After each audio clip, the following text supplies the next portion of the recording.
Hello students, welcome to Mayank maths academy. तो बच्चों, जैसा कि आप सभी जानते हो, हम लोग बीएससी सेकेंड सेमेस्टर की maths differential equation of first degree and first order का सॉल्व कर रहे थे हम लोग। और उसमें हम लोगों ने 2 क्वेश्चन की सीरीज़ को सॉल्व कर लिया था। आज हम लोग सॉल्व करने वाले हैं question number 3, question number 4, question number 5, question number 6, मतलब ये वाला 7, 8, 9, 10। तो हम लोग क्वेश्चन नंबर 3 को लिखते हैं। तो ये क्वेश्चन लिखा हुआ है हमारे सामने, क्वेश्चन नंबर 3 है। ठीक है, इसको थोड़ा एक ब्रैकेट में लगा बंद कर सकते, हमने इसे हाईलाइट कर दिया है और आप लोग देख सकते हो हमारा क्वेश्चन नंबर 3 है। ठीक है, क्या करना है, उसको सॉल्व करना है। तो सबसे पहले हम क्या करते हैं, क्वेश्चन नंबर 3 में एक सॉल्विंग हेडिंग डालते हैं। ठीक, इसको लिख लेते हैं एक बार। dy by d x is equal to e की power x plus y plus x square e की power x plus 3 plus y. Right, यही लिखा है ना। अब क्या करना है हम लोगों को यहाँ से कॉमन निकालना है। आप लोग भली भांति परिचित हो चुके हो कॉमन क्यों निकाला जाता है, आप लोग बढ़िया से जानते हो, क्योंकि हमको वेरिएबल सेपरेट करना होता है। और यहाँ पर आप देख सकते हो कि ई की पावर x प्लस वाई है। ऐसा भी नहीं लिखा हुआ है कि ई की पावर x इंटू ई की पावर वाई, ऐसा नहीं लिखा है। ठीक है, अगर यहाँ पे e की पावर x इंटू ई की पावर वाई होता तो हम यहाँ से e की पावर वाई कॉमन निकाल लेते हैं और e की पावर वाई को नीचे कॉमन भेज देते हैं निकाल करके, और फिर इसका हम इंटीग्रेट कर देते हैं। लेकिन यहाँ पर आप देख सकते हो कि यहाँ पर हम ये नहीं कर पाएंगे, इसका मतलब क्या है कि हमको कुछ ना कुछ करना पड़ेगा अपने साइड से। तो आप यहाँ पर देखते हो, मैंने आपको कल प्रीवियस वीडियो में बताया था, कहीं अगर लिखा है e की पावर m प्लस n लिखा हुआ है तो आपको ये समझना बहुत ही इंपॉर्टेंट है कि वहाँ पर जो लिखा हुआ है e की पावर m इंटू ई की पावर n लिखा हुआ है, इस फॉर्म में ये चीज़ लिखा रहता है।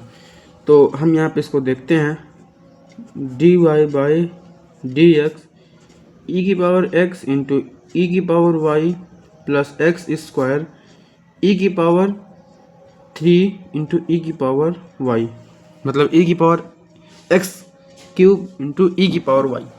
अब आप लोग देख सकते हो यहाँ बच्चों कि यहाँ पर हम ई की पावर वाई को कॉमन निकालने की इस स्टेज पर आ चुके हैं कि हम अगर यहाँ से ई की पावर वाई को कॉमन निकाल भी लेंगे, हमें कोई प्रॉब्लम होने वाली नहीं है।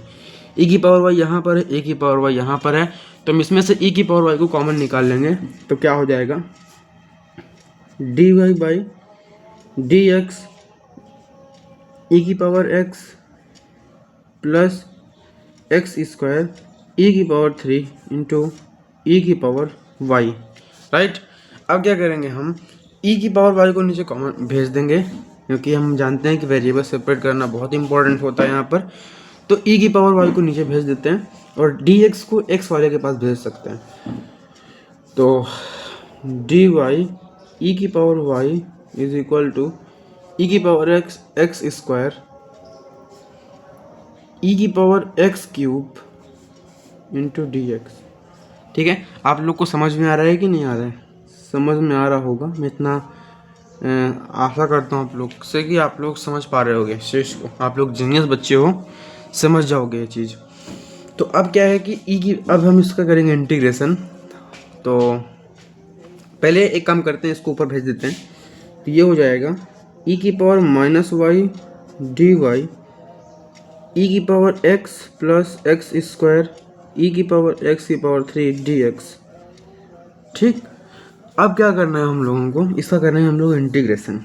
तो लिखेंगे integrating both side.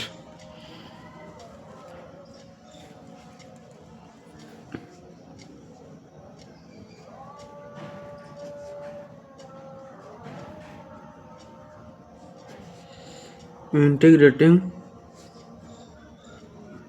Both side. ठीक है, अब हम लोग क्या करेंगे, यहाँ पर इसका इंटीग्रेट कर देंगे। तो ई की पावर माइनस वाई, तो डी वाई का इंटीग्रेशन, ई की power x into d x अलग लिख देंगे। फिर इसके बाद में एक्स स्क्वायर ई की power x cube into d x, ये चीज़ यहाँ पे लिखा हुआ है। ठीक, अब आप लोग समझते हो कि ई की पावर एक्स का इंटीग्रेशन ई की पावर एक्स होता है, तो इसका यहाँ पे इंटीग्रेशन हो जाएगा ई की पावर एक्स माइनस ई की पावर वाई डिवाइडेड बाई -1। ठीक, फिर ई की पावर एक्स का इंटीग्रेशन ई की पावर एक्स होता है, और यहाँ पे एक्स स्क्वायर इंटू ई की power x cube D x. इसको हम लोग मान लेते हैं आई, और आई को इधर सॉल्व करते हैं, क्योंकि यहाँ पे हम लोग u इंटू वी वाला मेथड लगा करके इसको सॉल्व करेंगे। ठीक है, तो इसको इधर रखते हैं। तो इसका क्या करना है, हमको इंटीग्रेशन करना है। तो x cube square into e की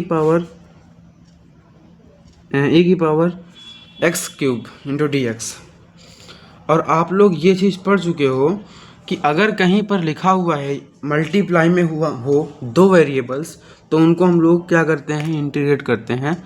लेकिन अगर हमारे पास कुछ स्पेसिफिक रूल हो, हम लोग अगर ध्यान से देखें इस चीज़ को, तो आप अगर देख रहे हो तो यहाँ पर x की पावर 3 को अगर हम t मान लें, x की पावर 3 को हम अगर t मान लेते हैं, तो क्या हमें यहाँ पे और कुछ मिल सकता है क्या?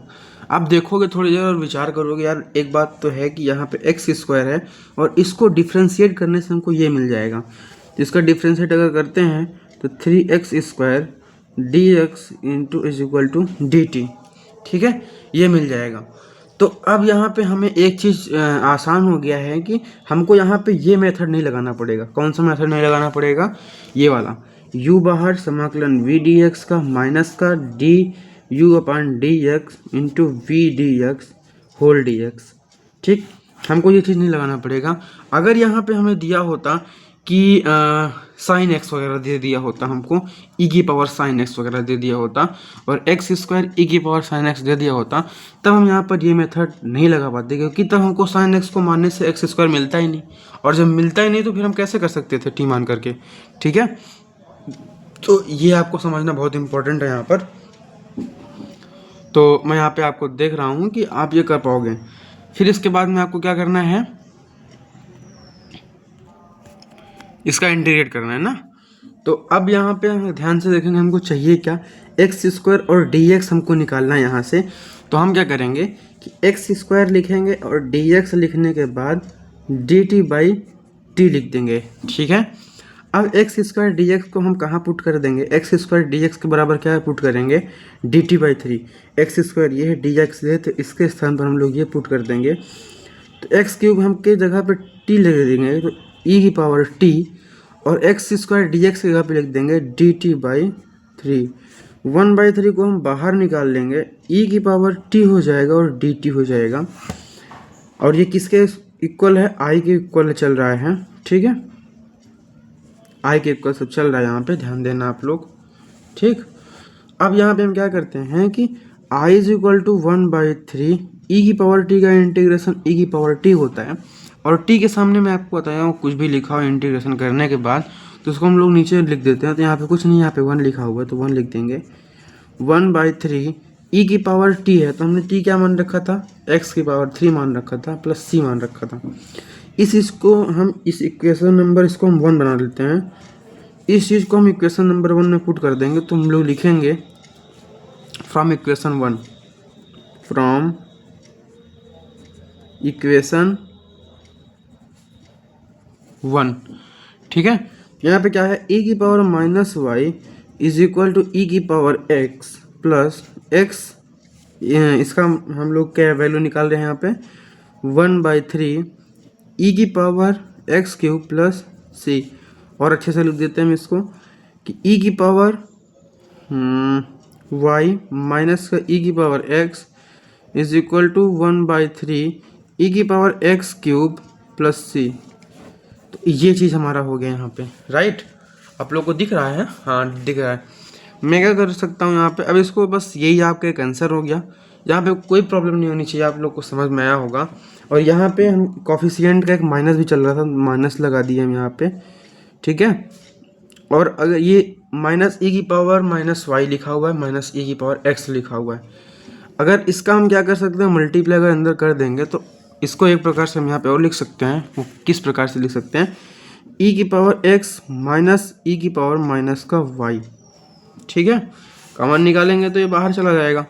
इसलिए हम माइनस मल्टीप्लाई करके लिख दे रहे हैं 1/3 ई की पावर एक्स क्यूब प्लस सी। ये हमारा हो गया फुल एंड फाइनल सॉल्यूशन। ठीक, हम लोग अब करते हैं नेक्स्ट क्वेश्चन।